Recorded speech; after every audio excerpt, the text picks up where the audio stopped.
एक बार की बात है, भरतपुर नाम के गांव में लोग बड़ी ही हंसी खुशी रह रहे थे। होली का त्योहार नजदीक ही था, तो बस सब उसी की तैयारियों में व्यस्त थे। उसी गांव में एक परिवार रहता था जिसमें किशन, उसकी पत्नी लता और उनकी बेटी आरती भी रहते थे। किशन की एक छोटी सी किराने की दुकान थी, पर क्योंकि होली आने वाली थी तो उसने अपनी दुकान के आगे गुलाल, रंग, पिचकारी और सारा होली का सामान रखा हुआ था। किशन की उन दिनों काफी अच्छी दुकानदारी हो रही थी। उन दिनों वो थोड़ा लेट ही घर आता था, पर एक दिन तो उसे आते आते रात के करीब 12 बज गए थे। आज तो बहुत ही लेट हो गया। अब बच्चे तो मुझसे बहुत ही गुस्सा हो जाएंगे। उन्होंने बोला था कि आज जल्दी आ जाना। अब मैं क्या करूं? एक काम करता हूँ, बच्चों के लिए गुलाल और गुब्बारे ले चलता हूँ, बच्चे खुश हो जाएंगे। बस फिर किशन बच्चों के लिए गुलाल और गुब्बारे रख लेता है। उसके बाद वो खेतों की तरफ से घर आने लगता है ताकि वो जल्दी घर पहुंच सके। रास्ते में उसे एक चौराहा मिलता है। उस चौराहे पर एक मटका, गुलाल, एक काली गुड़िया और बड़ी अजीब अजीब सी चीजें रखी होती हैं। किशन उस पर ध्यान नहीं देता और उसके ऊपर से निकल जाता है।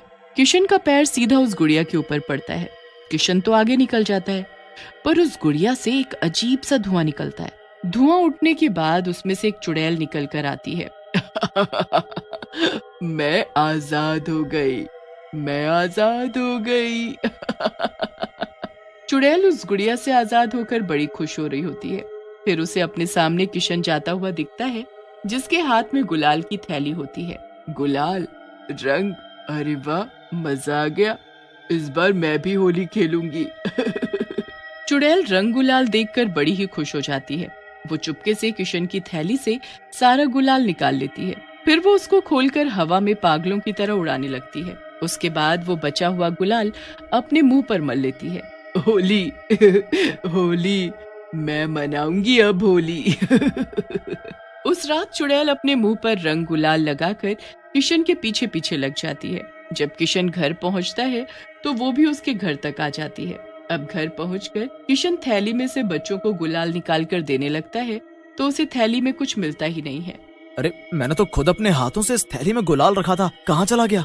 अरे क्या पता कहीं रास्ते में गिर गया हो। किशन और उसका परिवार सो जाता है और रात को चुड़ैल उसके ही घर में घुसी होती है। वहाँ उसको रसोई में बहुत सारी गुजिया रखी हुई मिलती है। अरे वाह, गुजिया, वो भी इतनी सारी, मेरे तो मजे ही आ गए। अब तो मैं ये सारी गुजिया खाऊंगी। चुड़ैल फिर एक गुजिया उठाकर खाने लगती है। उसे वो गुजिया इतनी स्वादिष्ट लगती है कि वो गपागप सारी की सारी गुजिया खा जाती है। बहुत ही स्वादिष्ट थी ये तो। मेरा तो पेट भर गया। अब तो मैं किसी पेड़ पर जाकर आराम से सोऊंगी। सुबह जब लता रसोई में आती है तो उसे वहाँ एक भी गुजिया नहीं मिलती। वो तो बड़ी हैरान होती है। अरे अभी रात को ही तो यहाँ ढेर सारी गुजिया रखी थी, यहाँ तो एक भी गुजिया दिखाई नहीं दे रही। आखिर सारी की सारी गुजिया गई कहाँ? लता गुस्से में बच्चों को आवाज देती है। बच्चों, इधर आओ, सच सच बताओ, ये गुजिया किसने खाई? मैंने तो एक गुजिया भी नहीं खाई मम्मी, सच्ची। सबको बड़ी हैरानी होती है, पर वो कर भी क्या सकते थे। लता अब छत पर जाकर कचरी और पापड़ बनाने लगती है। चुड़ैल भी वहीं छत पर बैठी लता को देख रही होती है। अरे वाह, आज तो मुझे कचरी और पापड़ खाने को मिलेंगे, मजा आएगा। लता पूरे दिन कचरी और पापड़ बनाती है और उसे शाम तक धूप में सुखाने के बाद उनको तल कर डब्बों में भर देती है। बच्चे जब उससे पापड़ मांगते हैं तो वो उनको डांट देती है और एक भी पापड़ नहीं देती। वो डिब्बों को बच्चों से छुपा कर रख देती है, पर चुड़ैल को तो सब पता होता है कि डब्बे कहाँ रखे हैं और वो सबके सोने के बाद फिर से रसोई में आती है और सारे डब्बे निकाल कर बैठ जाती है। इसने कैसे सोच लिया कि ये डिब्बे छुप सकते हैं, वो भी मेरी नजरों से? कभी नहीं, मैं अभी आकर देखती हूँ कि आखिर ये बने कैसे हैं। बस फिर चुड़ैल कचरी और पापड़ खाना शुरू कर देती है। उसे तो वो भी इतने स्वाद लगते हैं कि थोड़ी सी देर में वो उनको भी सफा चट कर देती है और फिर से जाकर पेड़ पर सो जाती है। अब अगले दिन जब लता रसोई में जाती है तो उसे वो डिब्बे खाली रखे हुए मिलते हैं। हे भगवान, ये डिब्बे तो पापड़ और कचरी के हैं, इसमें से पापड़ और कचरी कहाँ गए? आखिर कौन यहाँ आकर सब खा रहा है? लता फिर बच्चों से पूछती है और उन्हें खूब डांटती है, पर बच्चे बार बार यही बोलते हैं कि उन्हें तो पता ही नहीं था कि कचरी और पापड़ रखे कहाँ हैं। लता अब तो बिल्कुल परेशान होकर बैठ जाती है। रात को चुड़ैल रसोई में रखी चीजें खा जाती और पूरा दिन वो किशन के साथ बाहर घूमती या दुकान पर रहकर वहाँ काम करती रहती। कितनी बार लोग किशन को देखते कि किशन अपने मुंह पर रंग लगाकर क्यों बैठा है, पर दरअसल वो चुड़ैल होती है जो उसके शरीर में दिन के वक्त कब्जा करके रखती है। उसे खाने पीने और होली का बड़ा ही शौक होता है। अब एक दिन किशन अपने भैया भाभी के घर होली देने जाता है। अब फिर से चुड़ैल उसके पीछे पीछे लग जाती है और उसके भाई के घर तक भी पहुंच जाती है। किशन जैसे ही वहां पहुंचता है तो उसकी भाभी उसके लिए खूब सारा खाने का सामान टेबल पर रख देती है। उसमें ढेर सारी खाने की चीजें और मिठाई ही मिठाई होती है। पास में गुलाल और रंग भी रखा होता है। चुड़ैल तो ये सब देखकर पागल सी हो जाती है। वो तुरंत किशन के शरीर में प्रवेश करती है और अपने मुंह पर रंग मलने लगती है। अरे तू ये क्या कर रहा है? मुझे होली खेलनी है। सारा रंग अपने मुंह पर लगाने के बाद किशन के अंदर की चुड़ैल खाना शुरू कर देती है। वो एक के बाद एक मिठाई खाना शुरू कर देती है। किशन के भैया भाभी उसे देख एकदम भौचक के रह जाते हैं। अरे भैया, आप आराम से खाओ ना, जल्दी क्या है? अजी, मुझे कुछ गड़बड़ लग रही है। भैया कितनी अजीब आवाज में बोल रहे हैं। पहले जब आए थे तो ठीक थे। किशन सारा कुछ खाकर खत्म कर देता है और बिना कुछ बोले वहां से चल देता है।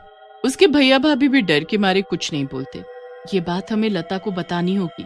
किशन का बड़ा भाई उसके पीछे पीछे जाता है। पूरे रास्ते वो उसके ऊपर नजर रखता है। किशन रास्ते में रुककर कुछ लोगों को देखने लगता है जो होली खेल रहे होते हैं और फिर उनके साथ पागलों की तरह होली खेलने लगता है। किशन के भाई को कुछ समझ नहीं आता। वो जल्दी से उसके घर पहुंचता है और लता को सारी बात बताता है। भैया, वो यहाँ भी अजीब सा बर्ताव कर रहे हैं। बच्चों को खेलने नहीं देते और उनके गुब्बारे खुद मारने लगते हैं। सारा गुलाल और रंग खुद पर मलने लगते हैं। किशन पर किसी भूत चुड़ैल का वास है। हमें ऐसे कहीं दिखाना होगा जल्दी, वरना एक बार होली का दहन हो गया तो इससे पीछा छुड़ाना मुश्किल हो जाएगा।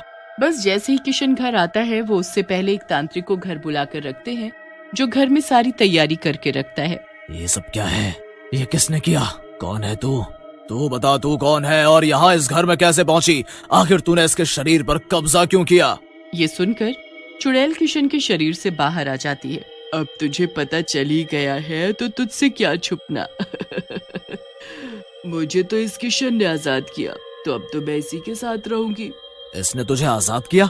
हाँ, मुझे तो कैद कर दिया उस गुड़िया में और छोड़ दिया था चौराहे पर किशन ने मुझ पर पैर रखा और मैं आजाद हो गई। मैंने कितनी बार बोला था इनको कि चौराहों से देख कर निकला करो, पर ये तो मेरी सुन। कोई नहीं, अब मैं इसका इलाज करूंगा। बताओ तू क्या चाहती है? मुझे तो होली खेलनी है, बस होली खेलकर मैं चली जाऊंगी। होली खेलनी है? तुझे होली से इतना प्यार क्यों है? मुझे होली बड़ी पसंद थी, पर मैं बहुत गरीब थी। कभी ना होली पर पकवान देखे और न रंग गुलाल। ऐसे ही गरीबी में बड़े हो गए और फिर एक होली पर बहुत बीमार होने की वजह से मेरी मौत हो गई। मैं फिर एक लड़की के शरीर में रहने लगी और उन्होंने भी एक गुड़िया में बंद करके चौराहे पर छोड़ दिया। फिर जब किशन ने उस गुड़िया पर पैर रखा तो मैं आजाद हो गई। पर तू ये ठीक नहीं कर रही।